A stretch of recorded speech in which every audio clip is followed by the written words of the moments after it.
Las dos evidencias referentes a Jesús de Nazaret en las obras de Flavio Josefo. En esta quinta parte conoceremos un poco más a Flavio Josefo, cuál fue su rol en la toma de Jerusalén. Asimismo, conoceremos la crueldad del emperador romano Tito Vespasiano. Soy el profesor Wilfredo Escoto y deseo compartir contigo esta importante información. Tito prepara el cerco a Jerusalén. Los judíos conocen respecto de la crueldad de Tito, saben que rendirse les lleva a una muerte segura, con el agregado de ser torturados en la cruz o, en el mejor de los casos, que les amputaran las manos. Por esta causa preferían morir peleando. Josefo es de la idea de la predestinación. Dice que Dios tenía determinado que murieran los sin culpa y los culpables, y que fuera la ciudad con todos destruida. Tito conoce que los rebeldes no desean la paz, por lo que decide levantar montes cerca de la Torre Antonia, ya que pensaba que por esa dirección se podía tomar la ciudad, la parte más alta y seguidamente el templo. Tito sabe que la destrucción es inminente, se da prisa a sitiarla y a incitar a los judíos a que se rindieran.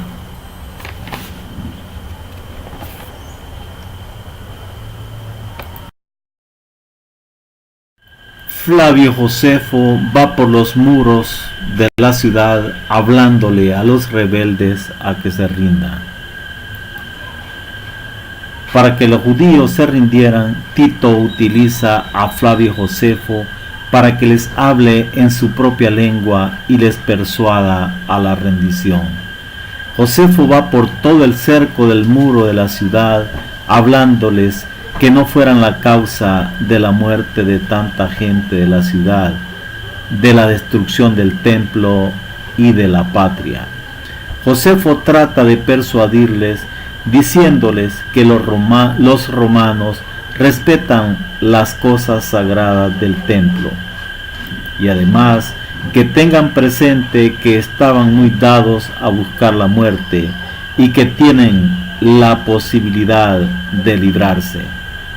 Les hace ver que no tienen la preparación para resistir la fuerza del ejército romano, y les hace ver también que no era cosa nueva estar sujetos al imperio, y que no se muestran amadores de la libertad, sino deseosos de morir.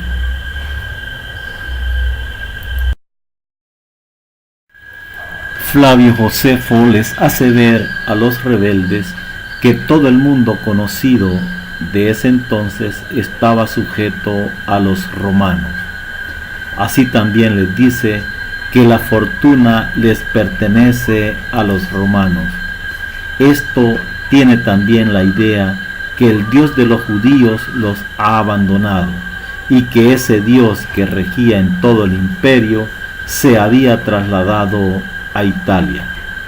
Josefo tiene claridad que en Roma se estaba gestando la idea que desde esa ciudad se regiría lo referente a la religión del imperio. En este proceso, Josefo es muy útil, ya que conoce a perfección el ejercicio del sacerdocio. Así también les hace ver a los rebeldes que sus antepasados, que eran mejores que ellos, no resistieron a los romanos, y que estos tienen conocimiento, es decir, los romanos tienen conocimiento del hambre que estaban padeciendo. Josefo les decía a los rebeldes que era mejor cambiar de parecer antes que se diera la destrucción, ya que los romanos no estaban molestos con lo que habían hecho, y les continúa diciendo que los romanos eran hombres de paz y mansedumbre, opiniones que los rebeldes no creían, ya que vivían a diario la crueldad del imperio romano. Así también les dice que el emperador Tito quiere la paz y que si tomaba por asalto la ciudad no iba a perdonar a ninguno.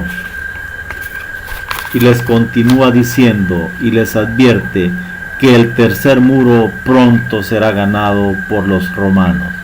Los rebeldes que estaban en el muro dicen improperios a Josefo e incluso le lanzan dardos y saetas.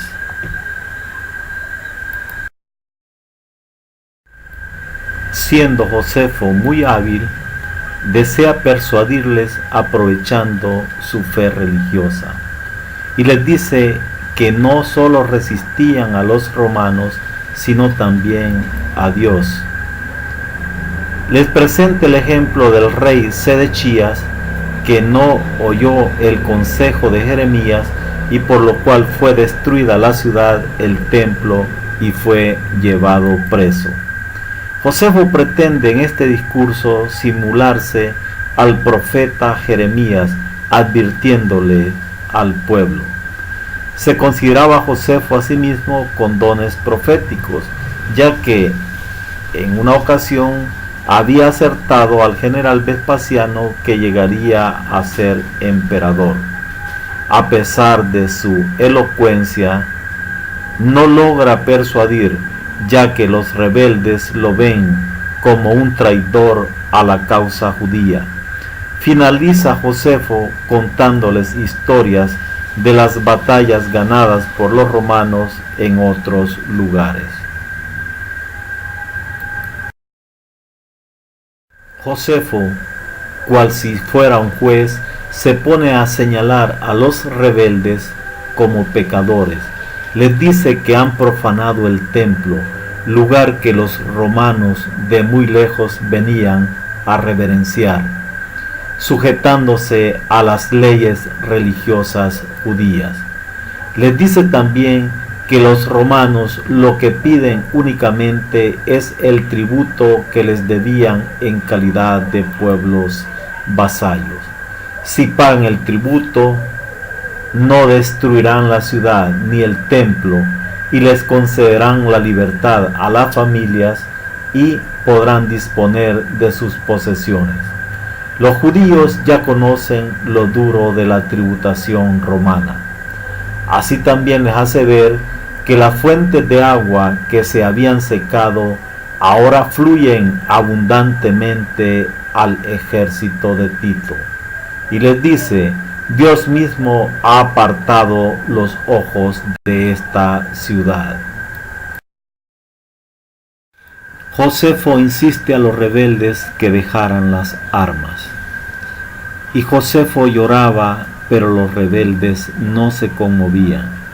Según parece, con el discurso, mucha gente de la ciudad logra huir lejos. Nos dice que vendían sus posesiones como podían. Otros tragaban el oro que tenían, pero muchos de estos fueron muertos, ya que los ladrones les abrían el cuerpo para buscar el oro que se habían tragado. El compasivo Tito, creado por Josefo, nos dice que les dejaba ir a muchos de ellos por los campos a donde quisieran. Josefo les dice que bien sabe que están con ellos su madre y su mujer, y que están en el mismo peligro. Y mi familia, que es harto noble, y mi casa, que solía ser en otro tiempo de gran nombre. Continúa diciendo: alguno pensará que digo estas cosas para salvar a los míos. Josefo ofrece la vida de su familia y la de él con tal que consideren la rendición. El hambre comienza a causar muchas muertes. empieza a escasearse el trigo y comienza el saqueo de las casas. El hambre mataba más que los enemigos, nos dice Josefo. Entre las familias se quitaban de la boca la comida hasta llegar a la muerte. Torturaban a los que escondían alimentos. El hambre hace que las casas estén llenas de muertos. Muchos se sepultaban vivos antes de llegarse el fin de sus días, e incluso recogían para comer lo que los animales despreciaban.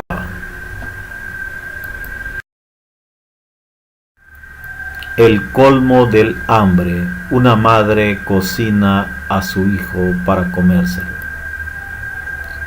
Nos dice Josefo que las gentes se comían las correas de los zapatos y a los escudos les quitaban el cuero para comérselo. Así también comían el añejo heno. El colmo de la situación fue que una mujer llamada María cocina a su hijo y se comió la mitad. Los amotinadores, al sentir el olor a carne, llegan a la casa de María y la amenazan si no mostraba lo cocinado.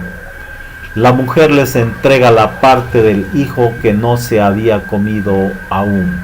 Estos amotinadores se llenaron de horror y de perturbación al ver semejante acto de perversión.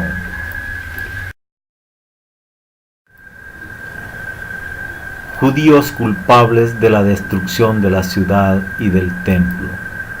Josefo, a lo largo de su obra, no cesa de culpar a los judíos de la destrucción de la ciudad y del templo. Ellos mismos destruyeron la ciudad y fueron la causa para que los romanos la invadieran y lograran la victoria. Les acusa de traer fuego al templo casi con sus propias manos. Los rebeldes, viendo arder la parte alta de la ciudad, nos dice Josefo, no se dolieron ni les salieron lágrimas. Y nos dice que entre los romanos hubo quienes les pesaba la destrucción.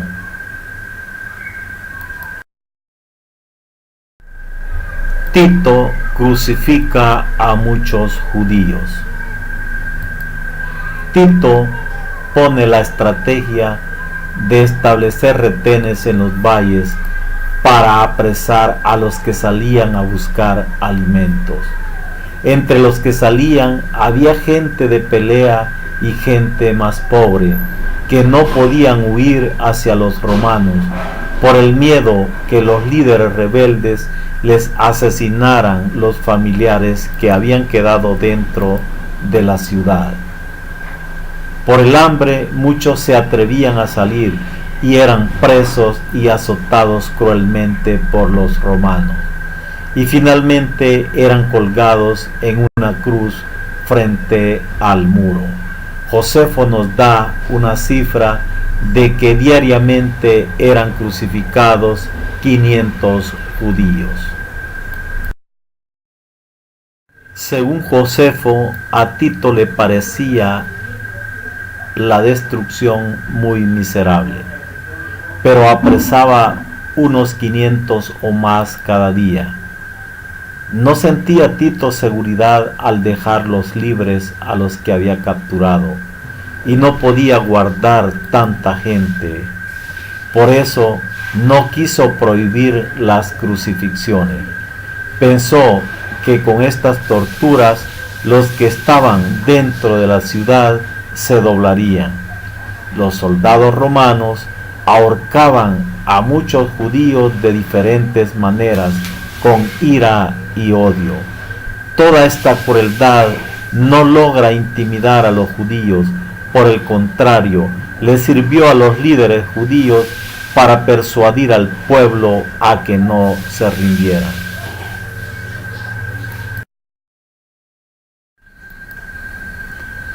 Tito manda amputar las manos a los capturados.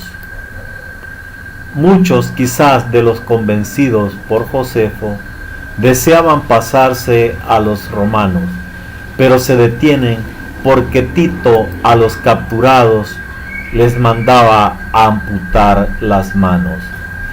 Los judíos que estaban en el muro maldecían a Tito y a su padre Vespasiano.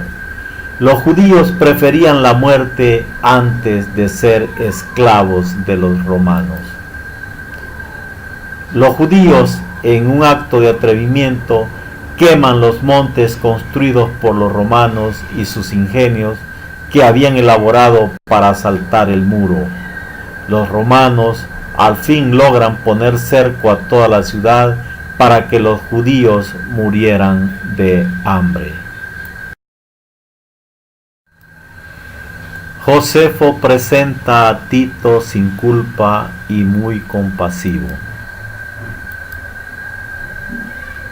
Josefo, ante tan crueles actos de barbarie, presenta a su protector Tito sin culpa de los hechos y lleno de compasión. Nos dice que Tito rodea la ciudad y observa la infinidad de muertos. Dice que Tito se condolió y gimió. Extendiendo Tito sus manos hacia Dios, decía que él no era la causa de tanto daño. Por otra parte, los romanos se burlaban de los judíos, mostrando la abundancia de pan que tenían a los que cuidaban el muro. Con esto se encendía más el hambre de los rebeldes. Tito se daba prisa por librar a los que quedasen. Estos seguramente debían ser los familiares y allegados a Josefo y demás judíos que estaban al lado del Imperio Romano. Esta historia continúa en la sexta parte, en la cual inicia el incendio de la ciudad de Jerusalén y su templo.